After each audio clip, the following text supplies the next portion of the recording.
welcome to another video from theplayersaid.com. My name's Alexander. And I'm Grant. And today we're doing our Gencon 2019 wrap-up kind of debrief video. It is Saturday. We just got back, had some lunch. We want to sit down and kind of go through the convention, the things that we did, experienced, and what you might be able to see if you go in the future. So, to start with, we spent the entirety of Thursday, which is the first day of the con. It's Thursday, Friday, Saturday. It actually goes Sunday, but we never go on Sunday. That's true, yeah, and it's kind of like it's a half day for all the vendors and stuff. Yeah. But Thursday was kind of our big wargaming thing that we did. Because mostly we go to Gen Con, it's local, it's 20 minutes down the road, and we just go for fun. Yeah, we just do fun stuff. As you can probably tell from the selection of games. Yeah, these aren't war games. Right.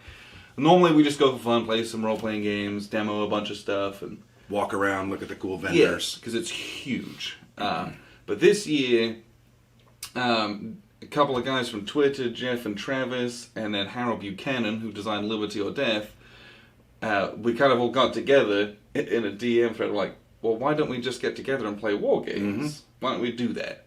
And so, after some deliberations and organization, which I'm very grateful for everyone that contributed to that, we came up with a semi-official, let's call it, big wargame event. And it was called the Insurgency in Indianapolis. We're trying to bring back wargaming. Yeah. And we're trying to infiltrate the crowd and Yes. bring some real gaming to the universe there. So we put together a bunch of t-shirts because we're locals, so it was easy for us to bring them. There were table standees, and then there was a huge geek list where everyone was just organizing to play games on that Thursday in the games library together. And so in my brain, there was going to be kind of like 25 to 30 people there, because that's how many people had contacted us and ordered shirts. Right. So I was using that as kind of an unofficial head count. And I don't know if they did a count, but a lot of people showed up who hadn't ordered shirts. I bet we had 40 to 45 people. Yeah, maybe even 50, maybe even a little bit more. Because it was rolling throughout the day. You have to come for the whole day. Yeah. We were there the whole day from like... We got there at 8 a.m. and we did not leave until 11 p.m. Yes. And we played a couple of huge games during that time, which was awesome. Well, you just don't get to play those kind of games. Yeah, like we played Cataclysm with just the two of us. We played Genesis with just the two of us. But having 5 players with both those games was... I mean, that's the way those kind of games are made to be played. And so that's why we'd chosen to do those, and that was a really cool experience. And plus, you can get a lot of people playing with us. That was that's fun to do that as well. We made some new friends. We made some connections with people that we talk to regularly on either the YouTube or the blog. Yes. So that was cool. That was really a great event. But what was also nice is that's what we did, right? We sat there all day, wanted to kind of do it. But people would just kind of drop in, put on a t-shirt, and play one game, maybe a short game. Yeah, they were. They were playing a lot of different games. Well, I saw. I'm trying to think of the games that I saw. Gettysburg from C3I32. Yes. I saw Liberty or Death. I saw Space Empires. I saw Campaigns of 1777 from Decision Games from the magazine. What else did we see? They were playing Gandhi. Gandhi. There was a Fire in the Lake game going. Yep. There was at least one round of Churchill. I did see a game of Churchill. There was an entire game. And then David Thompson was demoing Undaunted Normandy as well. I saw him over there. And there was some other demo going on of a game I didn't know what it was. Oh, it was Versailles with Jeff Engelstein, Versailles the co-designer. There was another game a couple tables away that it looked like it was a prototype that they were demoing. I can't remember what it was. Dang it! I wish we could have got a look at it. What else? And there was probably a bunch of other things that I don't remember, but it was really well attended, which was very, very cool. I think a gentleman by the name of I think it was Jose. Yeah. He traveled. I think he said it was 17 or 18 hours from San Jose, Texas. San Antonio, Texas, and he literally drove up. I think he stayed for 2 days, but he did the Insurgency on Thursday, and he specifically wanted to come for that. Yes. So I thought that was pretty dope. It was awesome. And next year, we've already started talking. Harold and you and I were talking about how we can do it next year if we can get enough people. I think our target is 800 hours of gaming events. Yeah, which is a lot. It's a lot. If we can get 800 hours of gaming events scheduled with tickets, they were going to give us an entire room or something. To do it. Yeah, and now logistics of that not sure because it's very early doors because still Gen Con. So we're trying to plan that. We also had the idea we want to do the the badge banners, right, that go at the bottom of your. Yeah. Mine fell off, by the way, the one I had. But we wanted to do like an Insurgency in Indianapolis banner. So we're starting to do some early planning, and it's 365 days away. Right. Because it doesn't even end until tomorrow. Is it a leap year next year? I don't know. I have no idea. I don't keep track of those things. I don't know. It could be. Even So anyway, it's a year away, Yes. however many days it is.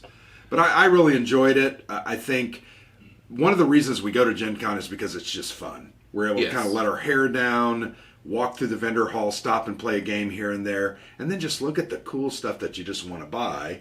So instead of doing that on Thursday, we played games all day. So it was a little bit different. We might talk about how we do that next year, maybe to stay out of that vendor hall or not use the entire day. Yeah.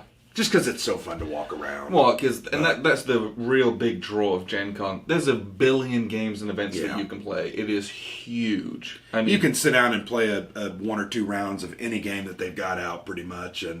But the con itself just dwarfs every other con. Oh, yeah. We met Pete, and he was like lost. He was like, because he went to Origins. He was like, "Whoa, this is really large. big. It's big. I mean, it's twice it's as big, big. at least." And we've been to Gen Con. I think this is my 7th time, and you're like 5th or 6th time. Yeah. So we've been a lot, so we're kind of used to that big crowd. It doesn't phase us as much. It is very busy, but the big part is this vendor hall. It is massive. And it's so fun. And just to walk around. Everyone is there there's like 1 or 2 war game companies. Well, Columbia, Decision, and then a lot of other people carry cool stuff. Yeah. We saw Flying Pig games, we saw GMT games, we saw a couple of Compass titles. Compass titles. We also saw a vendor that was carrying One Small Step. Yes. In some of their games. And Dark from Decision Games, he carries like some White Dog games. He does, Compass. He had a ton of Legion war games. Yeah. That was cool. He to did see have those Legion on a war shelf, games, yeah. which can't get those right. I don't remember seeing that before, but I saw it at WBC, but I don't remember seeing it before. I don't know. He might be his first year of having a lot of them. I think that's cool. Which is neat. And then there's also Games Plus. Yes. Which do all the vintage war games and stuff. That's cool. That's where I bought Victory in the Pacific and Vietnam last year. Yes. We did not buy any games like that this year. Frankly, we're under a avalanche of games. There's a huge so we decided not to buy many more. We did buy some Euro-style games that we like and have fun with. And to me, that's what we do Gen Con for, is just milling around this massive exhibit hall, buying the games that are just fun stuff that we do when we're not wargaming. Yeah. So let's go through some of the bits and pieces you've got. So I bought Star Wars Outer Rim. This is a game that came out, I think, about 3 or 4 months ago from Fantasy Flight Games. It's pick up and deliver, so it's basically the game Firefly with a Star Wars theme and some different elements. And it's shorter and smaller. We liked it. It's quick. There is some randomness in it, so I think you got to get used to that. And I think I kept telling myself, just have fun with it, because it's hard to be efficient because, I draw this card that really screwed me, and you got a card that totally helped you. It's just the way it is. So that was cool. We did get a review copy of Watergate, which is a Matthias Kramer design from Capstone Games, and we talked to Tim, and I can't remember Tim's last name. I don't remember, but he was eating some really tasty noodles. And they smelled really good. And then we went to Noodles and Company today. But I think in my mind, I had that in my mind. But this is a 2-player asymmetrical card-style game that's like card-driven. I want to say it's card-driven, but it's a little different. Yeah. But it's the Watergate investigation. One side's playing Tricky Dick Nixon. The other side's playing the government, trying to investigate. It's the editor is what it's called. It's the newspaper. Oh, yeah. They're trying to find the truth. Yeah. So that looks really cool. I also bought the expansion for Lord of the Rings, Journeys in Middle-earth. Not an expansion, but a miniatures pack expansion. Yeah. Just some more cool stuff. We really like that game. How many times have you played that game? 8 or 9.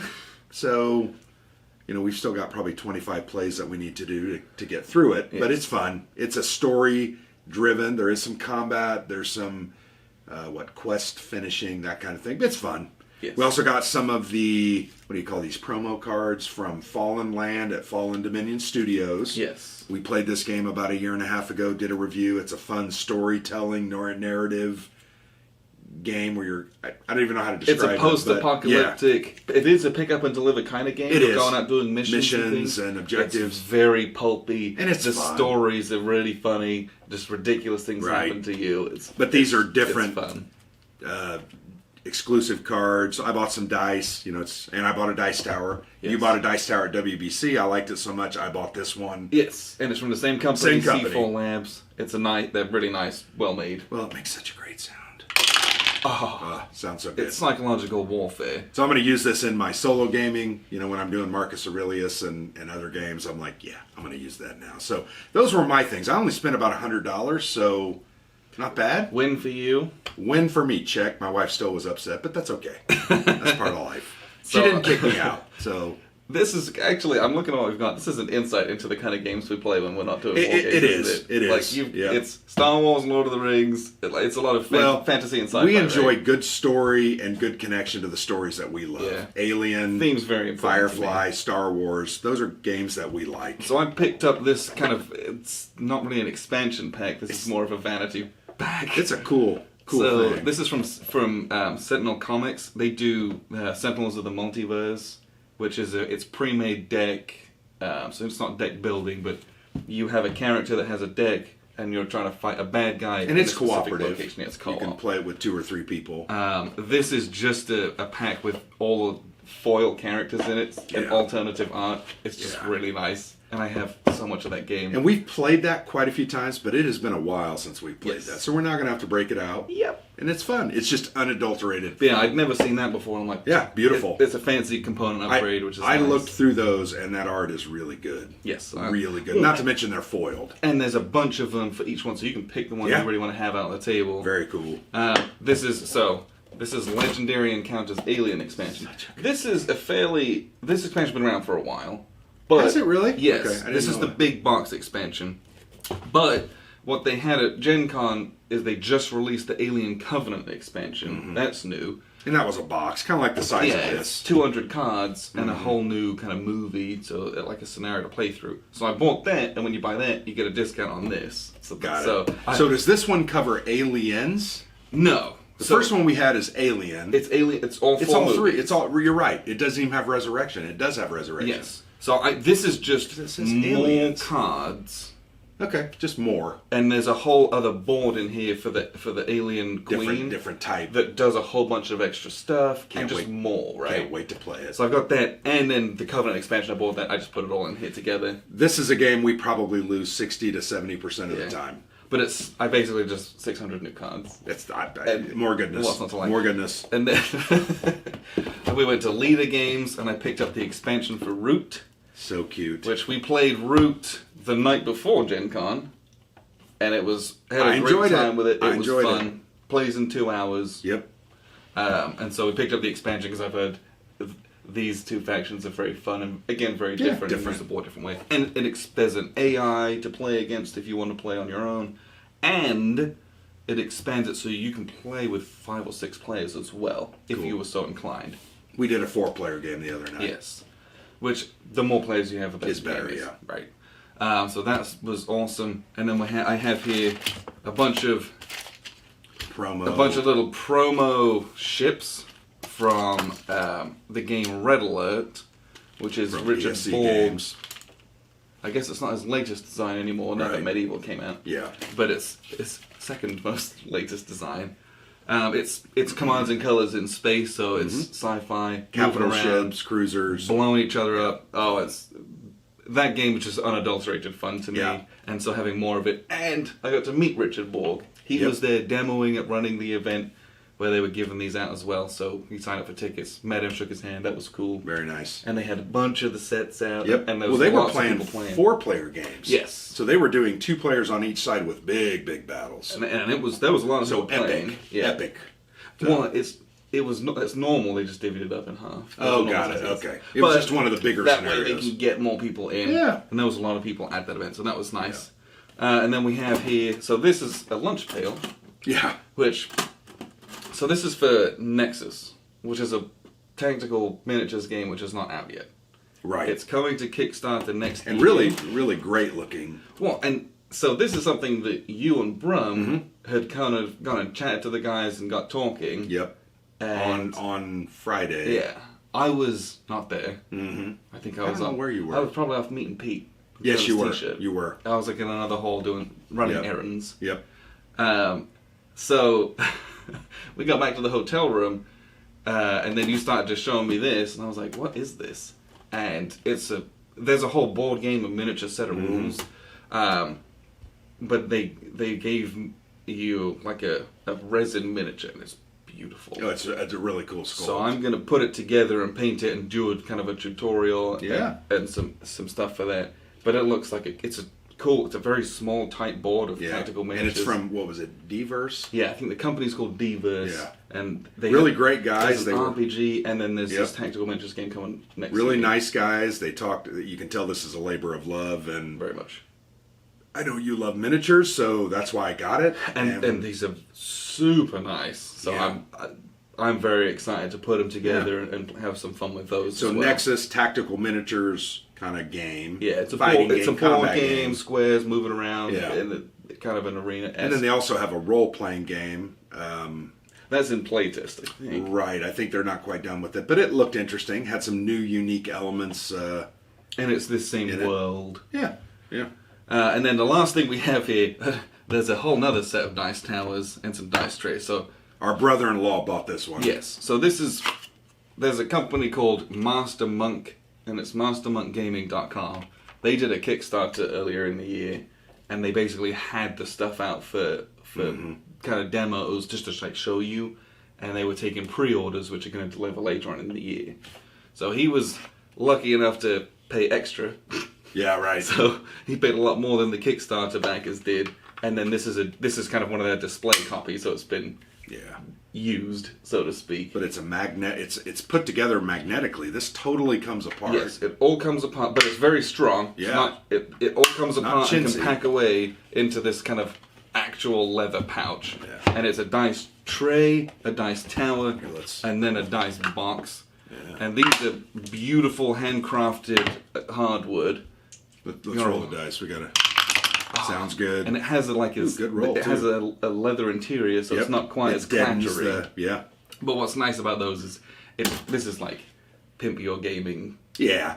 This is kind of the higher echelon of gaming. You know, people that are really into it want to drop a little bit of money, $200. But it's really so nice. So you'll see this kind of stuff in the next couple months or so as we play with it. Kind of just to play with something that's very, very nice. It's very nice. Before he takes it back. Yeah, and then you got And I splashed out for a dice tray. I got a different wood. It's kind of red brighter. color, and it's just keeping a set of dice and a miniature for when we play role playing games. Yep. And I got to travel. So again, this is a vanity piece as much as this is as well, because sometimes you just want to have really nice things to play with. Yeah. We play it all the time, and I want to have something really nice. Well, and you know, we play war games mostly, but we also like some Euro games. Not a lot of Euro games. It has to be a really Terraforming Mars is one of our favorites. Yeah, we're picky. We're That's all. picky. But you know, we like to branch out. We love that legendary deck building game is one of my favorites, and we love to play that.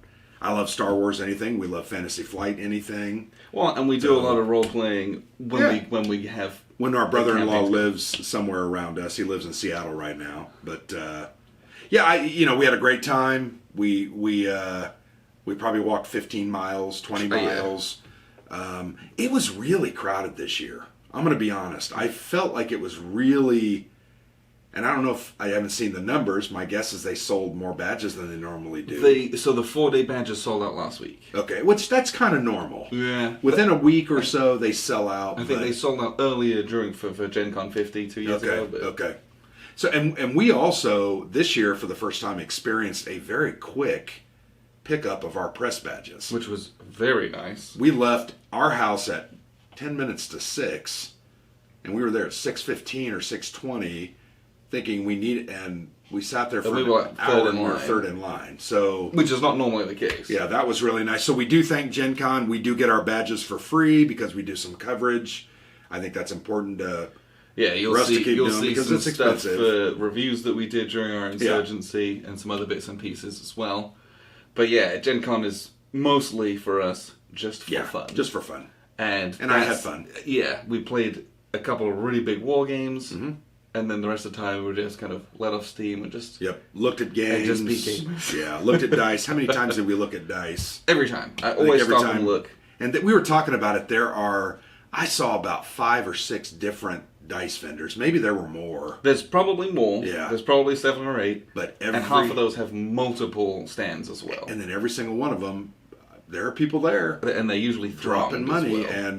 But dice is one of those things. I think gamers can't get enough dice. I have probably 100. I don't know why I get any more, but I keep buying them. There's nothing wrong with it. They're fun. They're cheap too. Mine were like 40 or 50 cents a piece. And now we have some nice dice towels to roll in. I can't wait to do some solo gaming with those and hear that clickety clack. So yeah, it's going to be fun. Awesome. Well, I appreciate you guys tuning in. We just got back from Gencon. It is very busy. It's a big con, but if you're in the area, we're always here pretty much every year. So come and say hi. And we'll have hopefully a slightly more... We'll have longer to plan and organize insurgency. Better organized, better structured. It might even be a couple of days. And if it's an official event, you'll be able to sign up through Gencon, so it'll be easier instead of just buying generic tickets and finding it and you're doing it all by email, that kind of stuff. So if we make that more official, that'll be dope next year. But all in all, it's the mecca of gaming. Yeah, it is. There's a reason they call it the best 4 days in gaming. It's just fun. I mean, it's just unadulterated fun. I like that word, unadulterated. We've used it a lot this weekend, I feel. Yeah, it's a good time. Good time. All right. So I appreciate you guys tuning in. I've been Alexander. And I'm Grant.